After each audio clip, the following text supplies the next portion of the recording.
L'attaque la plus dévastatrice contre un port russe depuis le début de la guerre à grande échelle. Des drones ukrainiens ont attaqué dans la nuit du 25 mars le port d'Oust-Louga dans la région de Leningrad, en Fédération de Russie.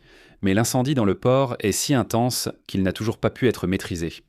Et les premières images du lieu de la frappe m'ont d'abord semblé irréelles, vous savez, tellement ça brûlait fort. Mais il s'est avéré plus tard que ça brûlait vraiment fort, et que c'était la réalité. Dans cet épisode, nous parlerons de ce qui brûle là-bas si intensément. Et dans ce contexte, les Russes ont commencé à relayer massivement l'idée que les pays baltes auraient soi-disant ouvert leur espace aérien pour le passage des drones ukrainiens. Ce qui signifierait que la Lituanie, la Lettonie et l'Estonie seraient également impliquées dans l'attaque. Il est également important de noter que cette même nuit, des drones ukrainiens sont effectivement entrés en Lituanie, en Lettonie et en Estonie, où ils se sont écrasés. Mais le fait est que, d'après les lieux de chute des drones, il est facile de déterminer, et cela a déjà été fait, que ces drones ukrainiens sont entrés dans les pays baltes depuis la Russie. Cela peut sembler confus, mais nous allons tout clarifier maintenant. Je m'appelle Alexei Petchi, discutons ensemble de ce sujet, mais avant de commencer cet épisode, je vous demande de soutenir le travail de cette chaîne YouTube par un don, un abonnement ou un parrainage sur YouTube.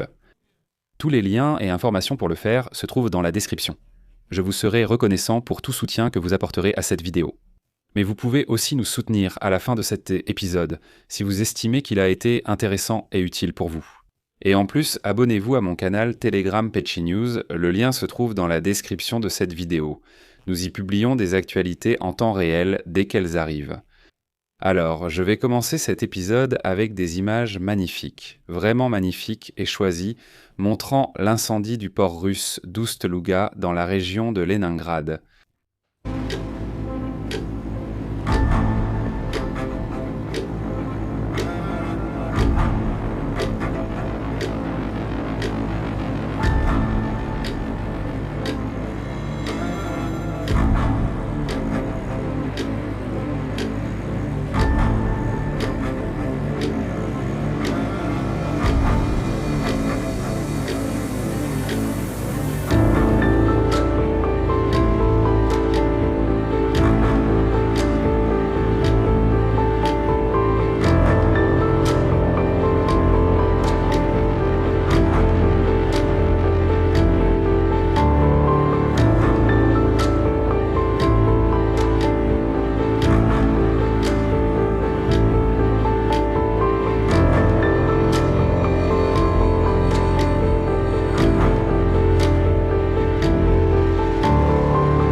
Sur ces images, vous avez vu les conséquences de l'attaque de drones dans la nuit du 25 mars.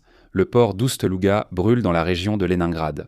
Et voilà, les forces d'opération spéciales ukrainiennes ont annoncé qu'elles, avec le service de sécurité de l'Ukraine et d'autres services spéciaux, ont frappé le port d'Oust-Louga sur la mer Baltique, situé à près de 1000 km de la frontière ukrainienne. Sur le territoire du port, des drones à longue portée auraient, selon les affirmations, frappé les installations de la société Novatek, qui est le plus grand producteur russe de gaz naturel liquéfié. Il est également affirmé que des réservoirs de pétrole et de produits pétroliers ont été touchés. On a également appris que l'usine Novatek Oust-Louga, spécialisée dans le transbordement et le fractionnement du condensat de gaz stabilisé, a été endommagée. Le gouverneur de la région de Leningrad, Alexandre Drozdienko, au nom de famille ukrainien, a annoncé une opération de confinement en cours dans la zone portuaire d'Oust-Louga. La maîtrise de l'incendie qui dure déjà depuis 24 heures. Vyborg a également été attaqué, où un cargo était en feu au chantier naval de Vyborg. L'état-major général des forces armées ukrainiennes a ensuite confirmé que, oui, les militaires ukrainiens avaient effectivement frappé aussi le chantier naval. Selon le communiqué, le brise-glace de patrouille Purga, utilisé par le service des gardes-frontières du FSB, a été endommagé. Quelques jours plus tôt, des drones ont attaqué un autre grand port, également sur la mer Baltique, Primorsk, situé non loin de Vyborg. En fin de compte, d'après les recherches des analystes OSINT et des sources officielles, on sait que 3 pétroliers ont été touchés par des drones ukrainiens. l'Aesopas, battant pavillon grec, le Siagimen des îles Marshall et le Fiesta sous pavillon de la Sierra Leone. Ont également été endommagés ou détruits 5 réservoirs de fioul, de condensat de gaz et de carburant, 3 installations technologiques, dont une unité d'hydrocraquage, 3 quais, y compris les infrastructures portuaires, un bâtiment de service et un dortoir, 2 vedettes des gardes-côtes en construction au chantier naval de Viborg, une grue portuaire et une zone de maintenance sur le quai de Portenergo, ainsi qu'un poste de distribution électrique. Et il y a aussi d'autres dégâts mineurs. En fin de compte, le port, comme on dit, ne reprendra pas ses activités de sitôt, et on peut vraiment qualifier cela de l'attaque la plus destructrice de l'Ukraine contre la Russie. Eh bien, les propagandistes russes, eux, ne vont pas dire que oui, l'Ukraine nous a frappé si fort qu'il va nous falloir très longtemps pour nous en remettre. Excusez-moi de le dire. Non, les propagandistes russes se sont empressés de retourner l'histoire et de servir aux Russes un nouveau lot de mensonges pour détourner leur attention. Et là, parlons de tout dans l'ordre. Le même jour où des drones ont attaqué le port d'Oust-Louga, un drone est entré en Estonie et s'est écrasé contre la cheminée de la centrale électrique d'Over, dans le nord-est du pays. Les experts estoniens de l'énergie ont affirmé que la centrale n'a subi aucun dommage majeur, que les systèmes électriques fonctionnent normalement et qu'il n'y a aucun blessé. Et à l'issue des investigations, le directeur général de la police de sécurité estonienne, Margo Poloson, a déclaré que le drone était ukrainien.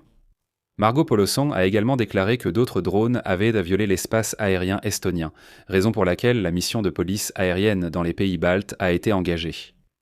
Plus tôt mercredi, la Lettonie a signalé l'intrusion de drones dans son espace aérien et lundi c'était la Lituanie. Et dans les deux cas, les drones étaient également ukrainiens.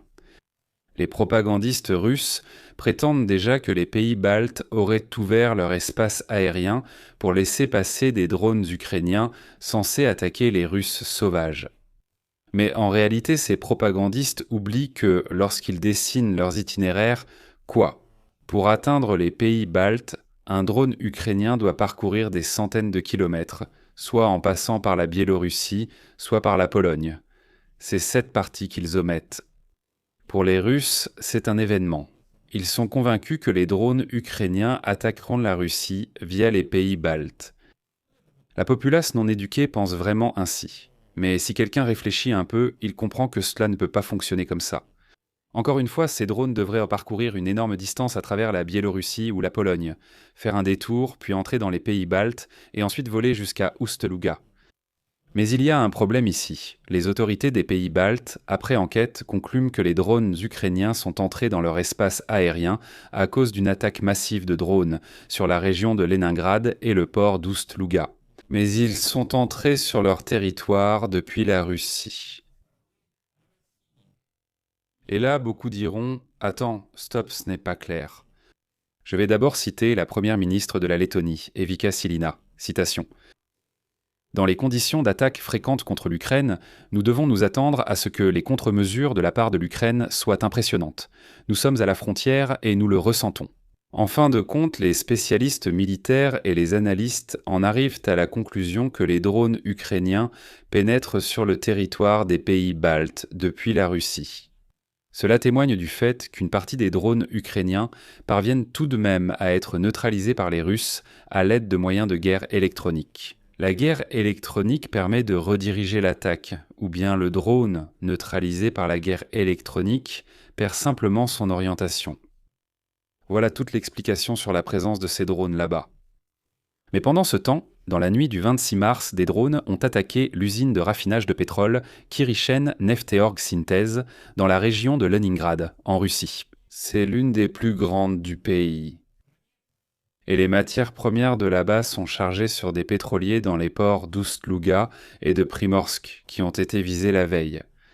Donc, comme vous le comprenez, d'abord les ports, puis les raffineries de pétrole. L'entreprise se trouve à environ 800 km de la frontière ukrainienne. Et cette attaque ne fait que confirmer l'approche globale des forces de défense ukrainiennes visant à détruire toute la chaîne des infrastructures pétrolières et gazières de la Russie. Et pas seulement. Et un autre point très important. En raison des attaques de drones ukrainiens, de l'arrêt de l'oléoduc Droujba et de la capture des pétroliers de cette flotte fantôme, au moins 40% des capacités d'exportation du Kremlin pour l'extraction de pétrole ne fonctionnent pas pour le moment. 40%, cela représente la plus grande interruption d'approvisionnement en pétrole de l'histoire moderne de la Fédération de Russie. Plus précisément, donnez votre avis, écrivez vos conclusions dans les commentaires sous cette vidéo. Abonnez-vous à la chaîne, activez la cloche et n'oubliez pas de mettre un like. Je vous rappelle que si vous souhaitez soutenir le travail de cette chaîne YouTube, vous pouvez le faire en envoyant un don via les liens et les informations de paiement dans la description de cette vidéo ou via le QR code affiché à l'écran. C'est tout pour aujourd'hui. Prenez soin de vous. À bientôt. La suite.